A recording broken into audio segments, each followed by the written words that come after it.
Assalamu alaikum dear students. So today I'm here to discuss lecture series on this fluids. ठीक है, this will be a short video series for you people so that you can tackle each and every type of problem in fluids. ठीक है, कोई भी problem आपको fluids में नहीं होनी चाहिए. ठीक है, but you have to watch the video from start to end. ठीक है, so let's start the video without wasting any time. Fluids at rest. पहला पार्ट फ्लूइड्स इन मोशन, दूसरा पार्ट और तीसरा जो इसमें है दैट इज सरफेस टेंशन. तो will be starting fluids at rest. इसमें हमारे पास बेटे कौन कौन सी चीजें, कौन कौन से ऐसे टॉपिक्स है, सब टॉपिक्स है जिनमें जेई और नीट में आईआईटी में भी सवाल पूछे जा सकते हैं. ठीक है, प्रॉपर्टीज पहले बेसिक हमको पता होना चाहिए फ्लूइड्स की. उसके बाद प्रेशर वेरिएशन हमको रेस्ट पे देखना है. उसके बाद फ्री सरफेसेस फ्लूइड्स की देखनी है. उसके बाद प्रेशर वेरिएशन हम देखेंगे फ्लूइड सिस्टम में, मगर सिस्टम अब एक्सेलरेटेड होगा. It won't be at rest, it won't be in equilibrium state. उसके बाद पास्कल्स लॉ, वेरी इंपॉर्टेंट. उसके बाद हम देखेंगे barometer, how barometer is used to measure pressure of any fluid column. उसके बाद हम किसी भी फ्लूइड कॉलम को लेंगे, उसमें हम कैलकुलेशंस करेंगे forces exerted by fluid on the fluid column, on the walls of the fluid column, and we can also calculate torque. Last में हमको बेटे जो टॉपिक होता है दैट इज आर्चिमेडीज प्रिंसिपल, जिसको आप बेटे बोलते हो, लॉ ऑफ फ्लोटेशन के नाम से भी जानते हो. ठीक है, सो लेट्स गेट रोलिंग. तो पहला जो है प्रॉपर्टीज में हमारे पास फ्लूइड्स की कौन कौन सी आ जाती है. सपोज अगर मेरे पास कोई कंटेनर है, इसमें मैंने बेटे फ्लूइड लिया हुआ है. अगर मेरे पास कोई कंटेनर है, इसमें मैंने फ्लूइड लिया है और इस फ्लूइड कॉलम की अपनी कुछ डेप्थ हो गई. ठीक है ना, इसको हम फ्लूइड कॉलम बोलते हैं. Fluid whenever any fluid is present in a column, ठीक है, of some depth, उसको हम बोलते हैं फ्लूइड कॉलम. ठीक है ना. तो अगर आप यहां पर देखोगे, सबसे पहली प्रॉपर्टी जो फ्लूइड्स की होती है, इट्स अबाउट डेंसिटी. जो डेंसिटी होता है बेटे फ्लूइड का, इट्स ऑफ टू टाइप्स. पहली जो डेंसिटी होती है उसको हम बोलते हैं mass density. So I will drill these basic things quickly. पहली जो डेंसिटी होती है उसको बोलते हैं मास डेंसिटी. दूसरी डेंसिटी को हम बोलते हैं वेट डेंसिटी. वेट डेंसिटी उसको कुछ किताबें ओमेगा से भी लिखते हैं. Mass density, weight density. Second property which we will discuss it here, that is specific gravity of any fluid. किसी भी फ्लूइड की स्पेसिफिक ग्रेविटी क्या होती है, तो उसको हम रिप्रेजेंट करते हैं बेटे एस से, और इसका दूसरा नाम है रिलेटिव डेंसिटी. ठीक है ना, रिलेटिव डेंसिटी. ठीक है, उसके बाद अगर आप देखोगे तीसरा हमारे पास होता है रिजल्टेंट डेंसिटी.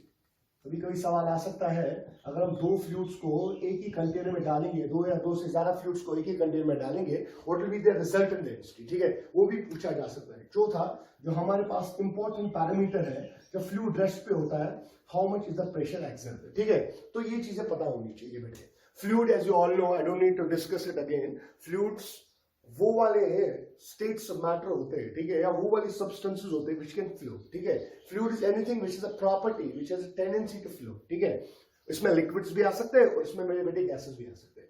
तो अगर आप डेंसिटी में देखोगे, मास डेंसिटी और वेट डेंसिटी, मास डेंसिटी जो होता है it is defined as mass of the fluid present per unit volume. कितना फ्लूइड का मास प्रेजेंट है यूनिट वॉल्यूम में, उसको हम बेटे बोलते हैं मास डेंसिटी. वेट डेंसिटी होता है amount of weight present per unit volume. कितना वेट फ्लूइड का प्रेजेंट होगा यूनिट वॉल्यूम में मेरे बेटे, उसको बोलते हैं वेट डेंसिटी. और कितना मास प्रेजेंट होगा फ्लूइड का यूनिट वॉल्यूम में, उसको बोलते हैं मास डेंसिटी. अगर आप देखोगे m/v रो होता है, तो ओमेगा जो है वो बराबर हो सकता है rho g. This is the first equation. जो वेट डेंसिटी होता है it is linked to mass density by relation omega is equal to rho g. जितना मास डेंसिटी ज्यादा होगा ऑब्वियसली बेटे वेट डेंसिटी भी उतना ही ज्यादा होगा. It will be measured in kilogram per metre cube and this will be measured in Newton per meter cube. उसके बाद अगर आप देखोगे what do you mean by relative density, हमेशा जब भी आप न्यूमेरिकल्स देखोगे ना फ्लूइड्स में, मैक्सिमम क्वेश्चंस में डेंसिटी नहीं दी होती है या मास डेंसिटी नहीं दी होती है. When I'm talking of density, I'm talking of mass density. ठीक है, तो वहां डेंसिटी नहीं दिया होता, वहां स्पेसिफिक ग्रेविटी दिया होता है, या फ्लूइड का रिलेटिव डेंसिटी दिया होता है. तो what do you mean by specific gravity और relative density. As you all know, specific gravity जो होता है वो होता है बराबर density of any fluid divided by density of water at 4 degree Celsius. क्योंकि आप सबको पता होना चाहिए वाटर की जो डेंसिटी होती है वो 4 डिग्री सेल्सियस में मैक्सिमम होती है. 4 degree is the standard temperature at which we calculate the density of fluid. ठीक है, और टेम्परेचर की वजह से भी बेटे, टेम्परेचर या प्रेशर वेरिएशंस की वजह से भी फ्लूइड की डेंसिटी वैरी हो सकती है. सो स्पेसिफिक ग्रेविटी जो होता है वो होता है density of fluid divided by density of water at 4 degree Celsius. Water हमने as you all know it's a universal solid, इसको हमने स्टैंडर्ड लिया है। We compare density of every dam fluid with respect to water, ठीक है। अब अगर आप देखोगे वाटर की जो डेंसिटी होती है न्यूमेरिकल्स के लिए याद रखोगे आप, इट इज ईदर 1 किलोग्राम पर 1 ग्राम पर सीसी, ठीक है, और it is 1000 kilogram per metre cube, ठीक है। या तो आप 1 ग्राम सीसी बोलो, 1 ग्राम पर सेंटीमीटर क्यूब, या तो आप बोलो 10⁻³ किलोग्राम पर मीटर क्यूब, ठीक है। उसके बाद अगर आप यहां पर देखोगे एक और फ्लूइड ज्यादा प्रॉब्लम्स में यूज हो जाएगा, that is mercury. Density of mercury जो है वो होता है बराबर बेटे 13.6 टाइम्स, ठीक है, 13.6 टाइम्स डेंसिटी ऑफ वाटर। तो अगर आप देखोगे इसको जब मल्टीप्लाई करोगे ये बनेगा 13600 kilogram per metre cube. This is density of mercury, ठीक है। रिमेंबर दीज टू फ्लूइड्स, इन दो फ्लूइड्स की डेंसिटी पता होनी चाहिए, one is water and second one is density of mercury, ठीक है। आप ऐसे भी बोल सकते हो बेटे जो डेंसिटी ऑफ मर्करी है divide by density of water it is equal to 13.6। तो इसका मतलब है स्पेसिफिक ग्रेविटी ऑफ मर्करी जो है, स्पेसिफिक ग्रेविटी ऑफ मर्करी जो है इट्स एग्जैक्टली इक्वल टू 13.6। क्यों? अगर आप यहां देखोगे स्पेसिफिक ग्रेविटी किसका रेशियो होता है, density of fluid divide by density of water. तो डेंसिटी ऑफ मर्करी को अगर मैं डिवाइड करूंगा डेंसिटी ऑफ वाटर वो 13.6 आएगा ना बेटे। So specific gravity of mercury is 13.6। अगर कोई बताएगा स्पेसिफिक ग्रेविटी ऑफ वाटर, शाबाश शाबाश बच्चा, ऊपर वाटर होगा नीचे भी वाटर होगा तो 1 होगा भाई। स्पेसिफिक ग्रेविटी ऑफ वाटर जो है वो 1 होगा, ठीक है। जो भी याद रखोगे आप, जो भी फ्लूइड का स्पेसिफिक ग्रेविटी ग्रेटर देन 1 होगा इसका मतलब it is more denser then water.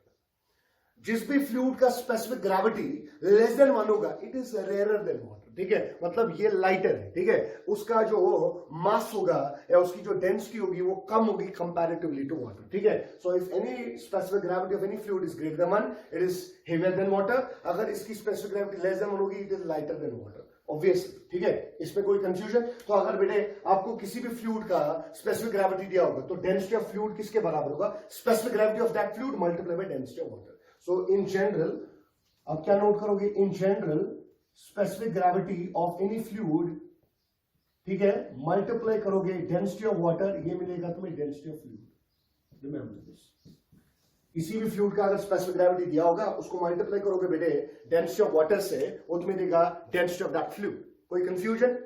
Repeat मत करना, शाबाश। और याद रखोगे स्पेसिफिक ग्रेविटी से यूनिटलेस एंड डायमेंशनलेस क्वांटिटी। क्यों? क्योंकि ऊपर भी बेटे आपका डेंसिटी, नीचे भी आपका डेंसिटी, ठीक है। It's okay. So second term भी हो गया, ठीक है। तीसरा, अगर मैं अब दो फ्लूइड्स को बेटे मिक्स करने में आऊं, if I will mix two fluids, ठीक है, which are immiscible, immiscible का मतलब क्या है, which won't mix with respect to each other, मुझे क्या करना होगा, मुझे उन दोनों का resultant density निकालना होगा। How can I calculate that? Let's do that. देखो बेटे, शाबाश, चल देखो मेरा बच्चा। So resultant density, how can I calculate resultant density of fluids? Fluids की रिजल्टेंट डेंसिटी कैसे निकल सकती है, ठीक है। देखो बेटे, मेरे पास एक कंटेनर है, अच्छे से देखना, मेरे पास कंटेनर, मैंने इसमें दो फ्लूइड्स डाल दिए। पहला जो फ्लूइड है उसकी डेंसिटी ρ1 है, उसका वॉल्यूम v1 है, उसका मास m1 है। दूसरा जो फ्लूइड है उसकी डेंसिटी ρ2, उसका वॉल्यूम v2, उसका मास m2। You can have number of fluids, you can have n fluids, ठीक है, आपको n फ्लूइड्स हो सकते हैं। आप कंटेनर में डालोगे, दे आर इमिसिबल। इमिसिबल का मतलब है they won't mix, they won't interact, ठीक है ना, they are immiscible, they are immiscible, ठीक है ना, they won't mix with each other, ठीक है। अब मुझे क्या करना है, मुझे इन दोनों का रिजल्टेंट डेंसिटी निकालना है। रिजल्टेंट डेंसिटी का मतलब 1000 बार आपने क्लास में भी मैंने आपको बोला, रिजल्टेंट का मतलब है you are replacing these fluids by single fluid. आप इन सारे फ्लूइड्स को रिप्लेस करोगे बाय सिंगल फ्लूइड, उससे क्या हो जाएगा, उससे हमारी एनालिसिस इजी हो जाएगी। क्या, कैसे इजी हो जाएगी सर? आप जब नंबर ऑफ फ्लूइड्स को रिप्लेस करोगे बाय ए सिंगल फ्लूइड, ठीक है, सो जो आपका इफेक्ट, जो आपका आगे जाके आप देखोगे अभी प्रेशर आपको एक्सर्ट करेंगे नंबर ऑफ फ्लूइड्स, वही प्रेशर एक्सर्ट करेगा वो एक सिंगल फ्लूइड, ठीक है ना। सो जो मुझे इफेक्ट इन दो फ्लूइड्स का, 3 फ्लूइड्स का, 4 फ्लूइड्स का एक फ्लूइड कॉलम में होगा, वो सारा मुझे इफेक्ट रिप्रेजेंट करके देगा एक फ्लूइड, ठीक है, उस एक फ्लूइड का प्रेशर, ठीक है। So that's why I try to convert number of fluids into a single fluid and find out resultant density. So अगर मुझे रिजल्टेंट डेंसिटी कैलकुलेट करनी होगी ना, ये बराबर होगा total mass of all fluids divided by total volume. तो मैं ऐसे लिख सकता हूं, total mass by total volume, ठीक है ना, सारा मास जितना भी कंटेनर में होगा divide by total volume of all the fluids, वो मुझे नेट डेंसिटी होगी। तो मैं ऐसे लिख सकता हूँ m1 प्लस m2, यहाँ दो मैंने फ्लूइड कॉलम में दो फ्लूइड्स लिए, टोटल वॉल्यूम होगा v1 plus v2, so this will rho net density. So this first equation. Now how can I tackle it? मैं इसके दो सब केस बना सकता हूँ, और जो क्वेश्चंस जिसमें से क्वेश्चंस नीट में भी एक दो बार आए हुए हैं, ठीक है। क्वेश्चन है, अगर आपके पास दोनों फ्लूइड्स के मासेस सेम होंगे, if m1 is equal to m2 is equal to m, अगर मेरे पास दो फ्लूइड्स के मासेस सेम है, क्या इसका मतलब है एग्जैक्टली उनकी डेंसिटीज भी सेम होगी? Not necessary. अगर मासेस सेम होंगे बेटे, उनके वॉल्यूम्स डिफरेंट हो सकते हैं, ठीक है ना, वॉल्यूम्स वोंट बी सेम, ठीक है। तो जब वॉल्यूम्स डिफरेंट होंगे, उनकी डेंसिटीज भी अलग अलग होगी। तो how much will be the rho net? तो रो नेट कितना होगा यहाँ पर? मैं लिखूंगा 2m डिवाइडेड बाई, इसको मैं लिख सकता हूँ mass by density, because density होता है मास पर यूनिट वॉल्यूम। दूसरे को भी मैं लिख सकता हूँ mass by density, this m factor will go, it will be equal to twice rho one rho two divided by rho one plus rho two. आपने मैकेनिक्स में भी ये इक्वेशन देखी होगी, दिस इज हार्मोनिक मीन। हमने वहां देखा था harmonic mean of speeds, harmonic mean of velocities, ठीक है। यहाँ जो है this is harmonic mean of densities, harmonic mean of densities when I am mixing with two fluids having equal masses. Any problem? Any confusion? Okay. So there can be another case. हमारे पास एक और case हो सकता है मेरा बच्चा, क्या? अब मैं equal volumes उनके ले सकता हूँ। Have a look. अब मैं उनके equal volumes ले सकता हूँ। मतलब if V1 is equal to V2 is equal to V. So if I am taking their equal volumes, what will happen? अगर उनके इक्वल वॉल्यूम्स में लूंगा तो रो नेट किसके बराबर होगा? शाबाश मेरा बच्चा, रो नेट होगा बराबर, इस m1 को मैं लिख सकता हूँ density of first fluid into volume, दूसरे को लिख सकता हूँ density of fluid into volume. नीचे अपने वॉल्यूम सेम रख रहा हूँ, v प्लस v2 भी आएगा, it will be equal to rho one plus rho two divide by 2। This is arithmetic mean of densities. शाबाश, अरिथमेटिक मीन ऑफ डेंसिटीज। तो मेरा बच्चा, अगर आपको कभी भी मिक्सचर ऑफ फ्लूइड्स होगा, whenever there will be mixture of fluids, ठीक है, अगर आपको मेंशन किया होगा they are having equal volumes, they are having, always go for harmonic mean, always go for arithmetic mean of densities। अगर उनका masses बेटे सेम होंगे, they will have equal masses, always go for harmonic mean of densities, ठीक है। इसमें कोई confusion? So whenever you are mixing number of fluids, you can easily calculate their resultant density, ठीक है, you can find out resultant density। You can have either arithmetic mean of densities, or you can have harmonic mean of densities. Any problem? Okay. So let's proceed. हमारे पास जो next parameter है, that is about pressure. हमको देखना है, अगर मैं कोई भी फ्लूइड कॉलम को रेस्ट में लूंगा, मुझे देखना है वो फ्लूइड कॉलम जो है वो कितना प्रेशर एक्सर्ट कर सकता है on the walls of container, ठीक है। Same concept you will see जब आप गैसेस पढ़ोगे बेटे थर्मोडायनेमिक्स में, वहां पर भी गैसेस जो है, gases are also fluids, they will also exert pressure, they will also exert thrust on the walls of container in which the gas is placed, ठीक है।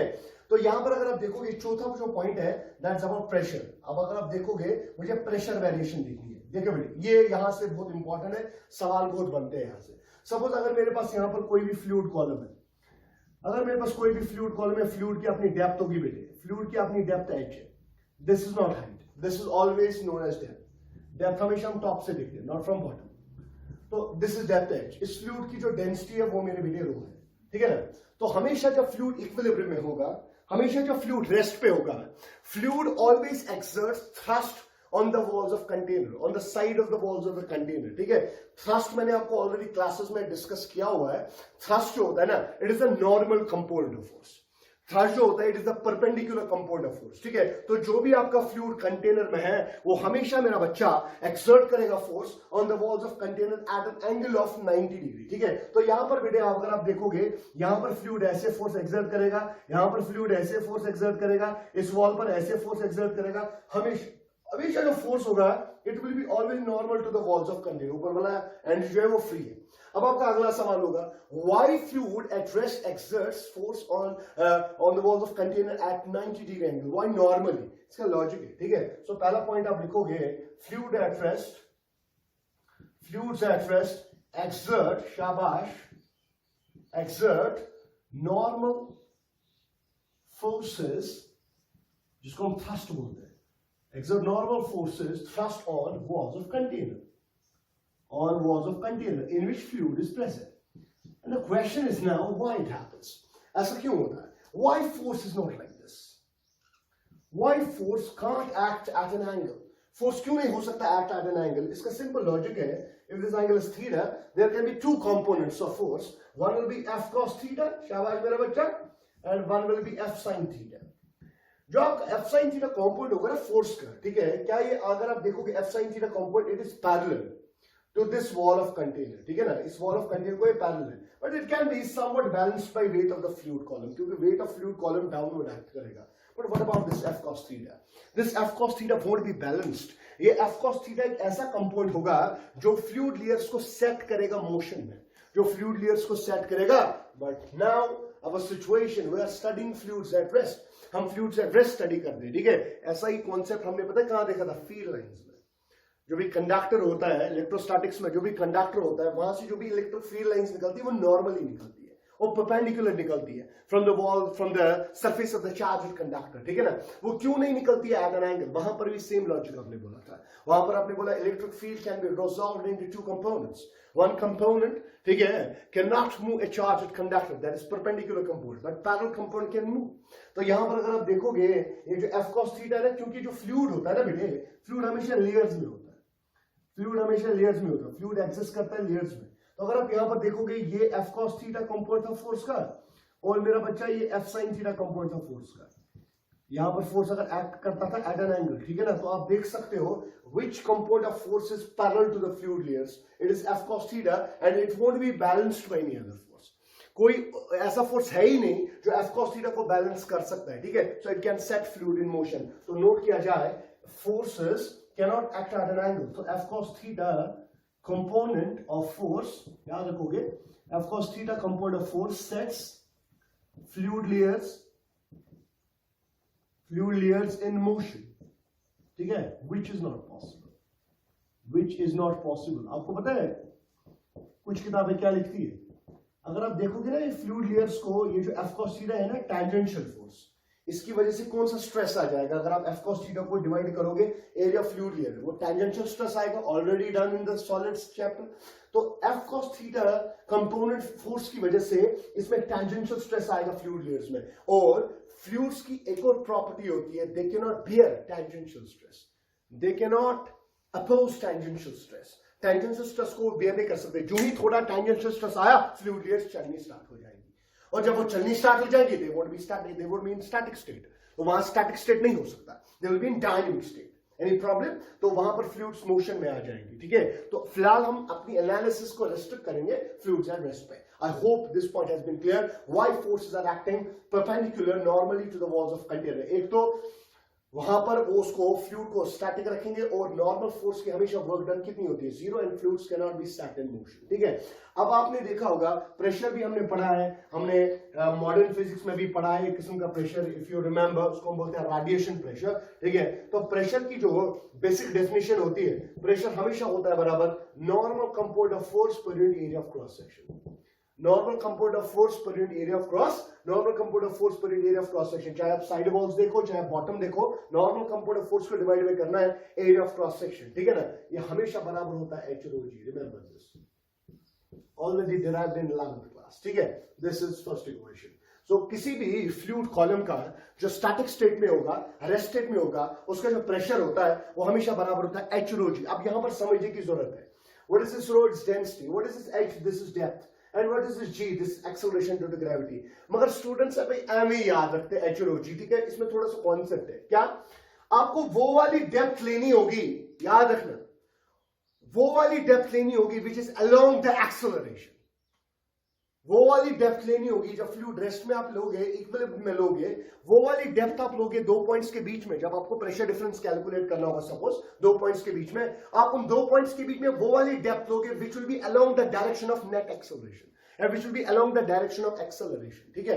अगर आप देखोगे यहां पर एक्सेलरेशन तो है नहीं, यहां पर एक ही एक्सेलरेशन है, that is acceleration due to gravity, ठीक है ना, क्योंकि वेट जो है वो एक्ट करता है इस फ्लूइड कॉलम का, ठीक है। वो वेट एक्ट करेगा किस पे बेटे? वो वेट एक्ट करेगा, अगर आप यहां पर देखोगे, that weight will act on the bottom floor, on the floor of the container, and container obviously will give normal reaction in reaction to it, ठीक है। वो उसको normal reaction ऊपर से एक्ट करेगा, और net overall system पे जो force होगा वो zero होगा। तो प्रेशर जो है अगर आप देखोगे, it is h rho g, so pressure is directly proportional to depth of the fluid। Pressure is directly proportional to depth of fluid. तो जितना आप डेप्थ बढ़ाओगे मेरा बच्चा, प्रेशर बढ़ेगा, जितना आप डेप्थ कम करोगे प्रेशर कम हो जाएगा। ठीक है, अगर आप ऊपर ऊपर जाओगे फ्लूइड कॉलम में, ऊपर ऊपर जाओगे, आपका हाइट बढ़ रहा है, डेप्थ कम हो रहा है, तो प्रेशर कम होगा। अगर ऊपर से आप नीचे नीचे जाओगे तो आपका प्रेशर जो है वो कंटिन्यूसली इंक्रीज हो जाएगा। कोई कंफ्यूजन?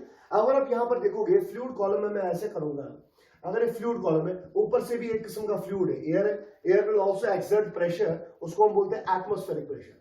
एयर भी एक किस्म का प्रेशर एक्सर्ट करता है, दैट इज भैया एटमॉस्फेरिक प्रेशर। ठीक है, तो अगर आप यहां पर देखोगे ये एटमॉस्फेरिक प्रेशर है, अंदर आपको पता ही है इस डेप्थ की वजह से भी प्रेशर होगा। ठीक है, सो अगर कोई बताएगा, आप बताइए बॉटम पर फिर कितना प्रेशर है, तो नेट प्रेशर कितना होगा कंटेनर के बॉटम पर, वो होगा P nought plus h o g. P nought plus h o g, इस P नेट को हम बोलते हैं एब्सोल्यूट प्रेशर, याद रखना। This is absolute pressure in fluid column. इस P नेट को बोलते हैं, it is the resultant pressure. ठीक है, और this resultant pressure consist of two pressures, one is pressure due to fluid column and other is due to atmospheric pressure. ठीक है, so atmospheric pressure को fluid column का pressure में add करूंगा, वो एब्सोल्यूट प्रेशर आएगा। अगर आप एब्सोल्यूट प्रेशर को माइनस करोगे एटमॉस्फेरिक प्रेशर, ठीक है, वो आएगा ना एचओजी, इसको बोलते हैं gauge pressure, GP. This is known as gauge pressure, इसको मेरा बच्चा गेज प्रेशर हम बोलते हैं। इसमें कोई कंफ्यूजन? सो एटमॉस्फेरिक प्रेशर, तो ठीक है, अगर मैं एटमॉस्फेरिक प्रेशर डिडक्ट करूंगा टोटल प्रेशर में से, रिजल्टेंट प्रेशर में से, that is known as gauge pressure. ठीक है, ऑब्वियसली इसमें कोई कंफ्यूजन? तो अगर मैं आपको यहां पर बताऊं बेटे, अगर मैं 2 पॉइंट्स लेता हूं, सपोज फ्लूइड कॉलम में मैं 2 पॉइंट्स लेता हूं, सपोज ऐसे लाइक दिस, अगर मेरे बेटे एक पॉइंट यहां ए है और एक पॉइंट यहां बी है, ठीक है ना, आप देखोगे ए पॉइंट की पहले डेप्थ क्या होगी, सपोज वो H1 है फ्री सरफेस से, बी पॉइंट की डेप्थ क्या होगी, सपोज वो फ्री सरफेस से H2 है। तो अगर आपको कोई बताएगा what is the difference in pressure between point A and point B, ठीक है, तो ज्यादा प्रेशर तो पी बी होगा। जरा बता पी बी पहले मैं कैसे लिखूंगा, ऊपर से एटमॉस्फेरिक प्रेशर है P नॉट, बताइए P nought plus H2 rho g, क्योंकि एक्सेलरेशन ड्यू टू ग्रेविटी नीचे और फ्री सरफेस से बी पॉइंट की डेप्थ कितनी है H2 रो जी, रो है density of fluid, mass density, और p a, P nought a point पर भी एटमॉस्फेरिक प्रेशर एक्ट करता है और फ्लूइड का प्रेशर होगा H1 रो जी। अगर मैं डिफरेंस ऑफ प्रेशर करूंगा PB माइनस PA, वो मेरा बराबर होगा बेटे H2 माइनस H1 रो जी। शाबाश मेरा बच्चा, because P not factor will get cancelled. सही है, so this is how you can calculate pressures जब आपको फ्लूइड रेस्ट पे होगा। This is this point, this topic, pressure variation of fluid at rest. ठीक है, अब बेटे प्रॉब्लम क्या हो जाती है, ठीक है, प्रॉब्लम ये हो जाती है, आपको प्रॉब्लम्स में, न्यूमेरिकल्स में जरूरी नहीं है आपको एक ही टाइप ऑफ फ्लूइड दिया होगा। जब आपको फ्लूइड इक्विलिब्रियम में होगा, आपको बताइए फ्लूइड का जो प्रेशर है वो वर्टिकली डाउनवर्ड्स इंक्रीज होता है, क्योंकि वर्टिकली डाउनवर्ड्स डेप्थ इंक्रीज होती है। अगर आप वर्टिकली अपवर्ड जाओगे बेटे, आपका जो प्रेशर है वो कम होता जाएगा, क्योंकि हाइट इंक्रीज होती है, डेप्थ आपका डिक्रीज होता है। हमारी बॉडी में हमारी बॉडी में अगर आप देखोगे, ब्लड भी एक फ्लूइड है, ठीक है, हमारा सबसे मैक्सिमम ब्लड प्रेशर जो है वो फीट में होता है, क्योंकि अगर आप देखोगे प्रेशर जो है depends upon directly on depth. ठीक है, so this how you can calculate pressure और pressure difference between the points. ठीक है, तो ये आपको समझ आया होगा। अब सवाल है कि अगर मुझे कोई भी फ्लूइड कॉलम जो है वो रेस्ट पे होगा, मुझे अगर उसमें प्रेशर इक्वेशन लिखनी होगी, मैं कैसे लिख सकता हूं, आराम से देखो। How can I right pressure equation in a fluid at rest, कैसे लिख सकता हूं इक्विलिब्रियम में। इस पर 2-3 सवाल भी हम अभी डिस्कस करेंगे जो चाहिए और नीट ने पूछे हुए लेटेस्ट वाले सवाल। लाइक दिस, देखो बेटे, सपोज मेरे पास